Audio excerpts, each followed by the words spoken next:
This is Dr. David Pomeroy, your host on ADHD Focus. I wanted to remind you that the show is not intended to be a recommendation for diagnosis or treatment of any condition for any specific person. Please consult your mental health professional or doctor managing your ADHD or mental health issues about any diagnosis or treatment-related information that you hear on the show.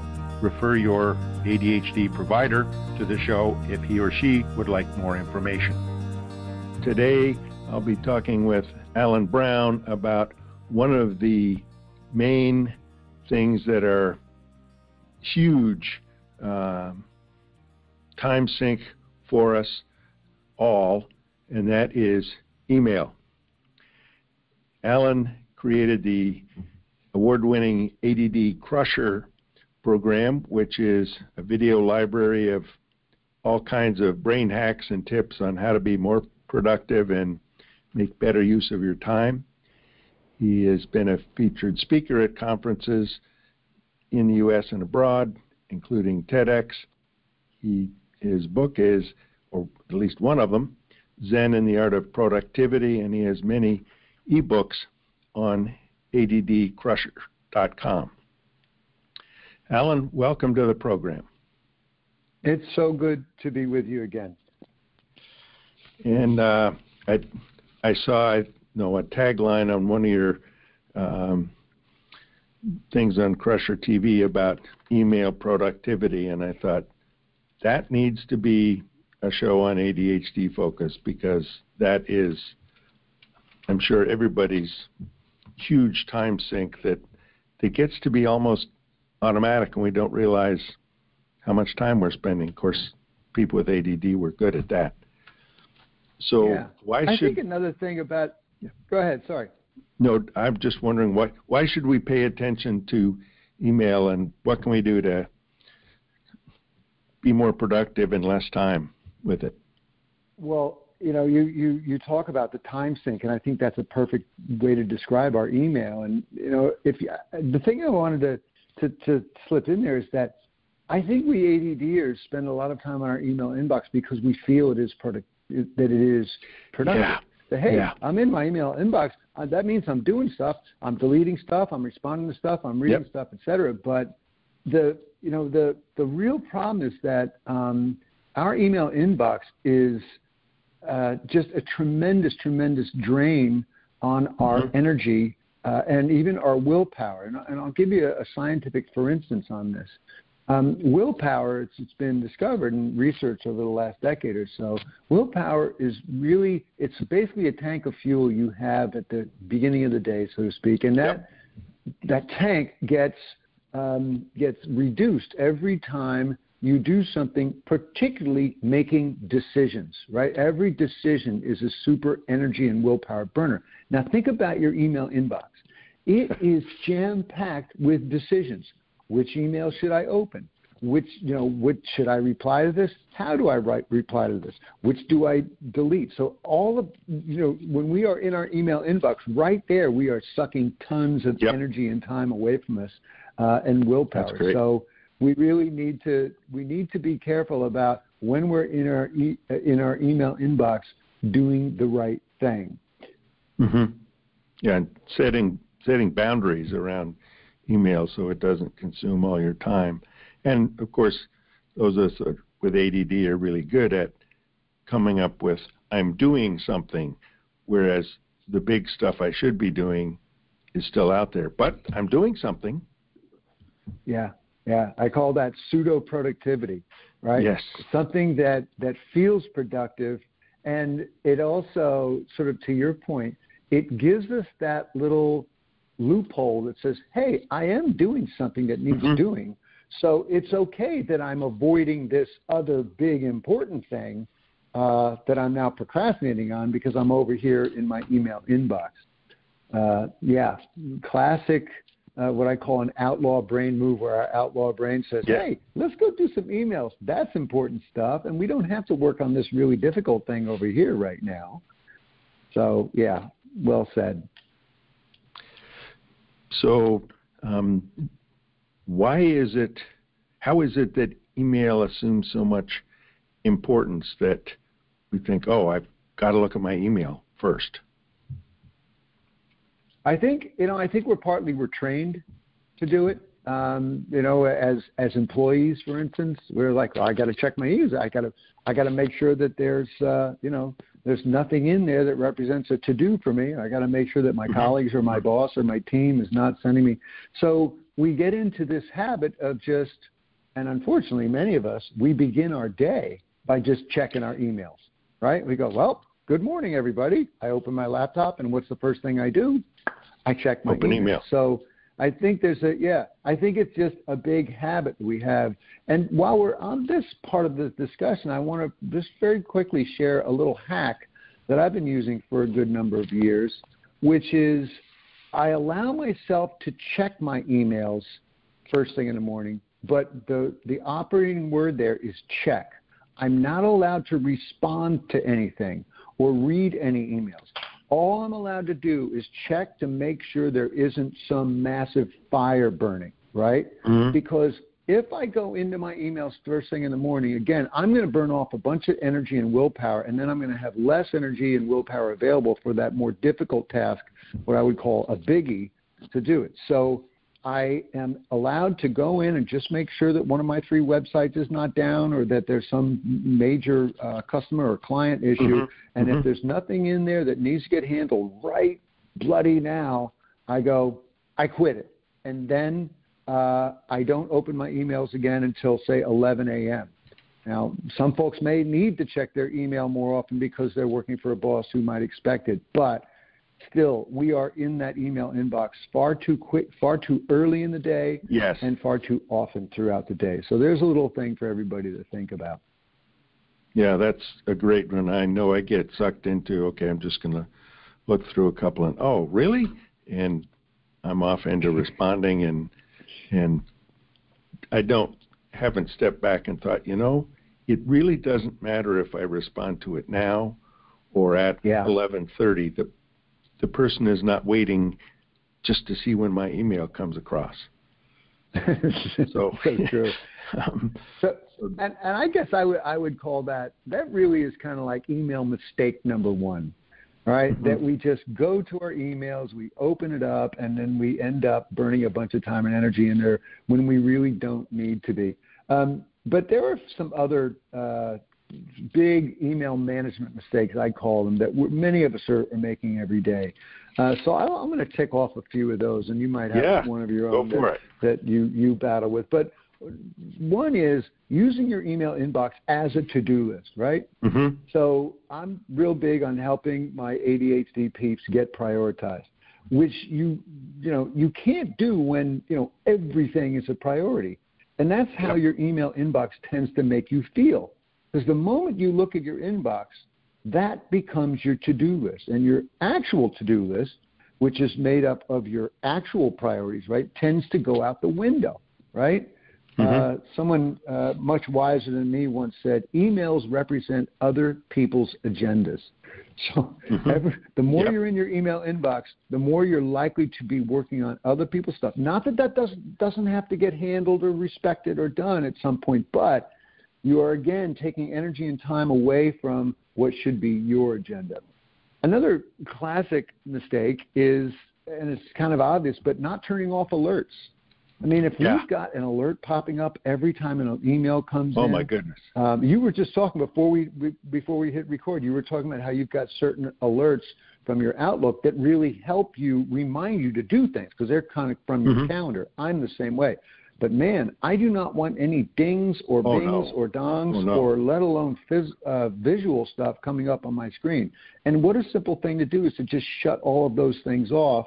And maybe instead of having them pop up, you just set a reminder that pops up every, let's say, hour, depending on what kind of work you do, that says, okay, check your emails now or something like that. Yeah, that's a great one. And as a result of unmuted alerts, we also do this thing where another mistake is we process emails as they come in, right? So we get a ding, it says, oh, I've got an email from the boss or from so-and-so or from my wife or partner or colleague or friend, and I feel like now that I've opened this email, now I need to process this now, right? We have this urge to look at and react to an email the moment it arrives. But what makes that most recent email the most important or deserving of your most immediate attention? And in a world where you're increasingly expected to be, like on 24/7, we're actually, by responding to emails immediately, we're sort of feeding the expectation that we are available and ready to respond 24/7, right? And that's one of the things I told people with all the working from home. Don't respond to an email at 8 p.m. because people are going to expect, oh, you're there. And they send you a question at 7:30, and they wonder why they haven't gotten an answer by 8:30. Because that's so funny you said that too. You and I were talking before we began recording. We were talking about boundaries, right? You mentioned boundaries, and so when you are, to your point, when you're responding to emails at 8 p.m., you are saying that you don't have a boundary around that. So I always, ideally, I tell folks, listen, you got to do your email processing, and it probably can't happen just once a day, but maybe there are 2, 3, or 4 sessions a day where you really sit down and say, okay, for the next 20 minutes, I'm going to process emails. And that dramatically decreases stress and increases your productivity. Another mistake that comes to mind that we do with email is we use our email inbox as kind of a pseudo idea capture, right? So we're keeping tons of old emails, right? I mean, everybody raise your hand if this is you, because I know it's partly me, but you're keeping tons of old emails with this vague hope that they contain an idea or a solution that you'll come back to one day, and that'll yield some massive breakthrough when you do. And the actuality is that we actually do come back to one of those emails maybe a fraction of 1% of the time, but it adds to the clutter of your inbox and of your brain 100% of the time. So we got to watch for that one too. So there are a few of my favorite key email management mistakes that we all make. And one thing I found helpful, say I get renewal to your subscription to your website domain.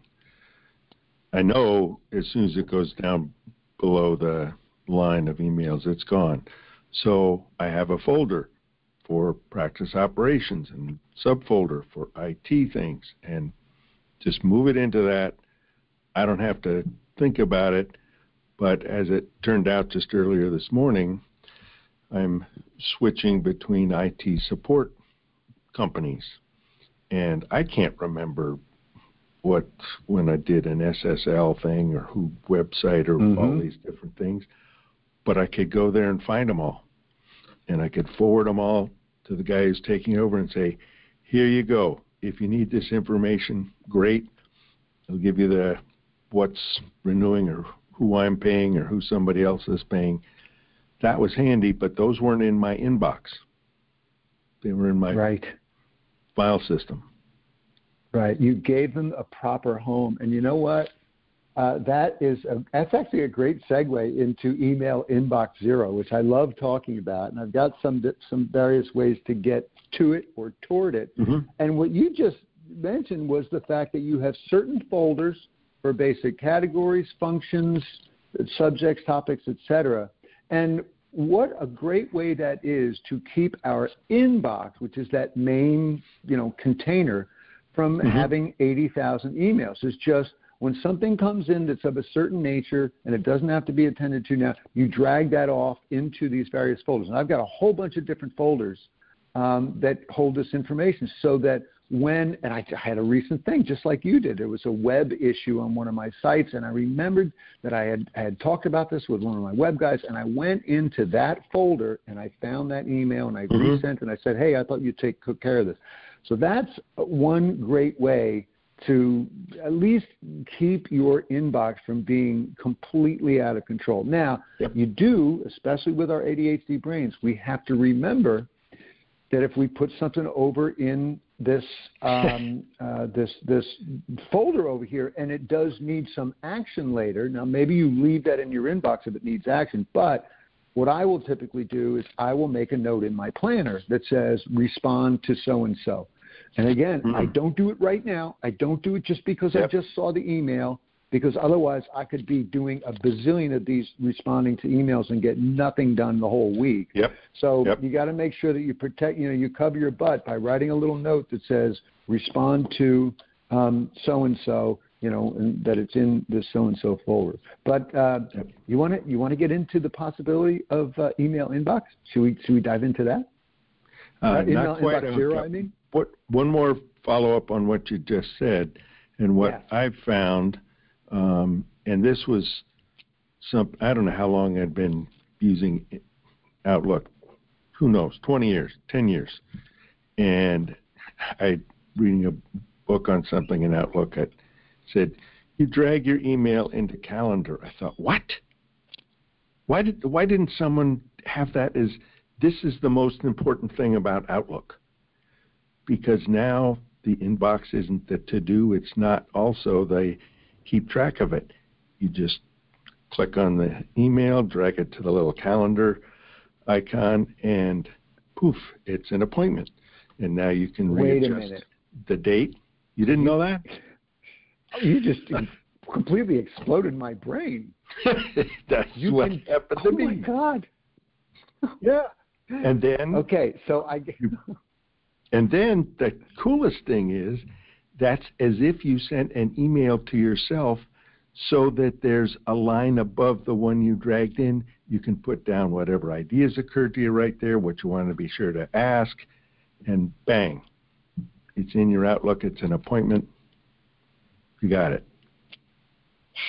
Okay.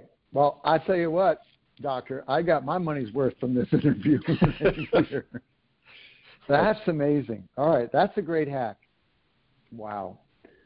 And that. Well, go ahead. Sorry. No, I think my reaction is the same as yours now. I thought, what? Why didn't someone tell me this? And I still can't believe that when you download Outlook and you first open it or something, it says, these are the really cool hacks that are going to make a difference. Instead of it buried somewhere in the technical, you can do this and that. And who's got time to read that stuff? I always feel like I'm such a non-tech person. I always feel like any technology that I use, I feel like I'm only using like 1% of it. And you just helped prove that. So anyway, I just made a note of it in my calendar to check into that and try and experiment with it. So thank you for that. So inbox zero, let's go on. Yeah. Good idea. Yeah. So this mythical land, right, where, how would it feel to open your email inbox and see nothing? Or, more realistic, just a few emails, the ones that just came in the last few hours, right? Just think about how that would impact your day. Your freedom to work on your priorities rather than spending a chunk of your day responding to other people's priorities. And having less stress and more mental clarity and stamina, which is one of the benefits, because when we are staring at a full inbox with a bunch of unprocessed open loops, it is something called the Zeigarnik effect, and it will steal attention and energy from our brains surreptitiously. So it pulls down that fuel tank real easy. Yes, it does. And so, this is like a seemingly mythical state where your inbox is always empty, except for just those handful of recently received ones. And it's easier than you might think. And by the way, just for the record here, email inbox zero does not necessarily mean literally zero emails. It just means that when you go to your email, it's all fairly recent stuff. And ideally, you can see most, if not all, of your emails without having to scroll down. That's really kind of where you want to be, all right? So I'm pretty close to inbox zero. I've been at inbox zero, and I want to tell you just real quickly how I got to inbox zero. This was a few days ago, and it only took, I meant to say it's a few years ago, and it took me about 10 minutes to get there, right? Actually, it's more like 5 minutes. So how did I do it? So it was a horrible and happy accident, right? a teachable moment, and one that anyone here can replicate with all intention if they like. But I have this semi-OCD habit of clearing my deleted emails, right? They represent storage, and so I just, like, every week or so, I go into that folder, I select all, and I press delete. And this feeling of kind of closure and cleanliness ensues, right? But on one clearing occasion, a few years ago, a few seconds after hitting delete, I noticed under the progress bar the words deleting 4,325 emails. I said, wait a minute, I didn't have that many emails in my deleted folder. And then I realized, oh my God, that's my inbox. And so I said, stop, cancel. Woo, that was a close one. Wow, all right. So I was able to stop the process. So now I go to the correct folder, the deleted emails, and I delete the deleted email contents. And it asks, are you sure you want to permanently delete the selected messages? I say, yeah, I'm sure.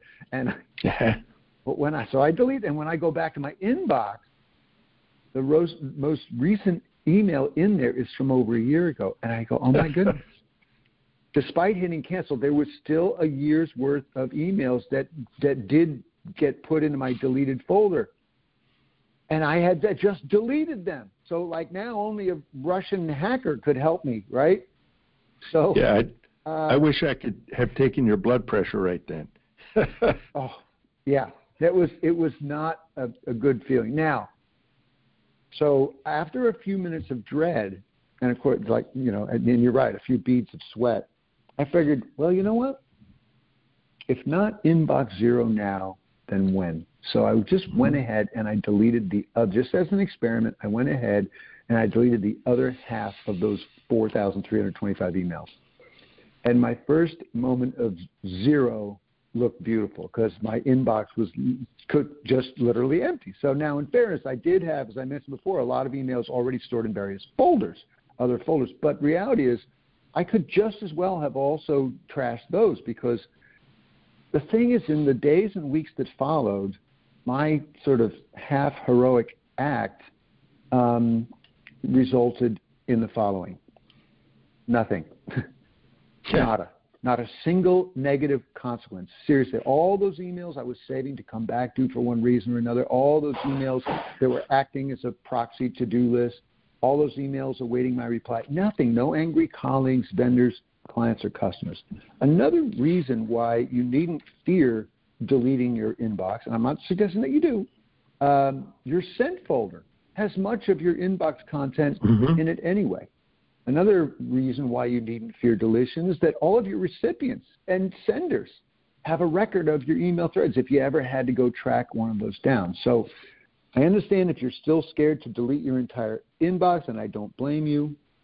Remember, half of my deletion was unintentional, but since I did promise a way to get to inbox zero in 10 minutes, even if you have 10,000 unread emails, here's how you can do it.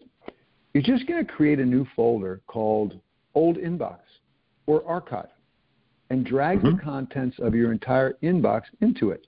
And then, get used to the sight of your new empty or near empty inbox. Get addicted to it and start forcing yourself to act on enough of those emails every day that the contents of your inbox can be viewed, again, within the confines of your computer screen, so you don't have to scroll down to see them all. And don't even bother looking in your archive folder until you have to for a specific reason. Again, they're still there, right? Yes, so, and you can search them if you need to. Yes, and you can search them. They're still there. So you get all these benefits of not having, just looking at that long list and seeing that number of 80,000 emails or whatever it is, that steals energy and spirit from us, right? But also just it makes it easier to find things. It makes it easier for you to decide, okay, I've now got 6 emails in my inbox. Which one is the best one to respond to or process now? Which is harder to do when you have 6,000 emails in there. Now, for those of you, go ahead. Sorry. I've got a quick thing I'm going to insert right here, because I may have 6 that I really need to read out of the 42 that come in, and 36 of them are junk. they're this, you can have a new mailbox for your driveway, whatever else. And I'm thinking, where did this come from, and why are you sending me this? And yes, I can go into it, scroll down to the bottom, hit unsubscribe. I'm taking over a web page. You sure you want to? And I know how to prevent those now, but how do I get rid of the ones that keep coming in? So they don't come back. You mean the ones that you that I don't want. Yeah. Yeah. And by the way, I have a little habit, almost a habit. I try to unsubscribe from something every day. Just something that I see, you know what, let me just unsubscribe. And a lot of us might fear doing that because, again, we have this magical thought that, well, one of these days it's going to be something amazing in there. I'm saving them, etc. Oh, no. Now, you can also just drag them. You could drag them to a folder. You could drag them to a, someday folder. But chances are you're not going to miss it. Oh, yeah. And, again, when you are not getting 7 to 15 to 20 subscription emails every day, man, you free up a lot of bandwidth. You free up a lot of time and energy and spirit. Yeah. Now, I did finally figure out just the other day, but it's good time to do it, how to prevent that from happening so that there'll be less coming in the future. When you go to a website now, it has that stuff on the bottom, we collect cookies, whatever. And you either accept or decline, and sometimes it says go to preferences. Well, if you go to that, uncheck the ones that say marketing emails are okay, because by default those are checked. Uncheck them, and you get only the company's going to blow up or whatever important things. But you don't get stuff that they sell to their third-party partners. So that's something I'm hoping, as I do that more, that cuts down on at least the new junk. Yeah. That's another. I didn't realize you were such a kind of a tech maven over here. All right. Well, I would call that. I don't mind clicking stuff and find out what's there. Well, I think that represents kind of one of what I would call, a baby step to inbox zero. There are a lot of sort of, less radical things than deleting all our inbox or, grabbing them all and dragging them to another folder. And even if we have dragged them over to another folder, we still might want to clean that folder out one of these days. But whether it's your inbox or an archive folder, there are some ways that make it easier to get rid of a bunch of these emails in a very short amount of time. Now, just to sort of reiterate something that you and I were talking about before we kicked into the call, was, we're never going to be able to reduce our email significantly by one. Well, okay, I'll delete that one. All right, let me scroll down. Oh, this one I can delete. It's never going to happen. But no, if we were, so here's just a handful of what I'll call baby steps. One is sort your inbox or your archive or whatever by date, and then just go delete the oldest month. Or if you've got 80,000, delete the oldest year, and just see what happens. Wait for all. Now, you don't have to go to your delete. They're still in your deleted folder, right? They're not necessarily disappearing. So, you can wait and see if all hell breaks loose. But after 1 week or so, and all hell is not breaking loose, then you go back, you delete the next month. And then you continue until you just have the last 12 months or so. So that's a real good way to get rid of a large percentage. Another way to cull is to sort by sender. And just, it makes it easy. Okay, well, emails from this person or this source I really don't need. Zip, highlight them all, boom, gone. You can also sort by subject, which quickly lets you see clumps of emails you can delete. For instance, ancient threads around issues or projects long ago rendered complete or irrelevant. But the main point here is if you were to try to delete emails, again, one at a time, you're never, ever going to get there, right? And you will also have wasted a huge amount of time, energy, and spirit in the process. So those are some ways to get to or closer to email inbox zero. Yeah, that's great. I think that the sorting so you can identify this thread either doesn't apply or that was 2 months ago, nothing's happened. Exactly, you can knock that out. And month by month, that'll get there. I've probably only got, some of the ones I found in looking through those old things were 2009. So I ought to do it just year by year. None of this month stuff. Yeah. And again, if you delete all of 2009 and you just wait a week and see if anything exploded, you can also just give some thought to when was the last time you needed to actually access an email from 2009. Again, we all do this. We all do this thing where we think, well, and it's a lot like the way folks struggle with clutter in their home. Well, I might need to read this book again someday, or I might need to wear this piece of awful jewelry. Yeah, and if we can, just take a little risk. One thing a day. A little discomfort on that. Yeah. So we're coming up to, I think, 28 minutes and counting so far. Do you think we've given folks enough stuff to think about? Yeah. You got some big steps and you got some baby steps. I'll tell you what, though, with the minute or so we may have left, I'd like to just share, a little sort of brain-based strategy for your emails. And it's based on a simple principle that I'm a big believer in, that is to make sure you've identified when your mentally strongest times of the day are. Yeah. And for most human beings, it's like morning. For others, it's maybe in the afternoon. For others, the evening, sometimes late at night. But for most of us, it is in the morning. The most important thing is that we identify when that is. And then with regard to email, just try to deal with your toughest email replies only in your mentally strongest times. In other words, when I'm in my mornings, which is my mentally strongest time, and I check my email first in the morning. I don't respond to anything unless I have to. But 11 a.m., when I'm done with my heavy lifting work, I will check my emails, and I still got plenty of mental energy left. I don't go and do miscellaneous emails. I go and look for the toughest ones, the ones that require, because I still got some good brain energy left, and I'll only, focus on those tough ones. Now, when you're in your mentally weaker time, like for me, that's 2 o'clock, 3, 4, 5 o'clock in the afternoon, that's when I go and I deal with the easy, administrative, quick answer, non-urgent emails, right? You never want to deal with those in your strongest time because you're frittering away valuable mental strength on stuff that really doesn't need that much strength. So there's my final little email tidbit for everyone out there. Sounds good.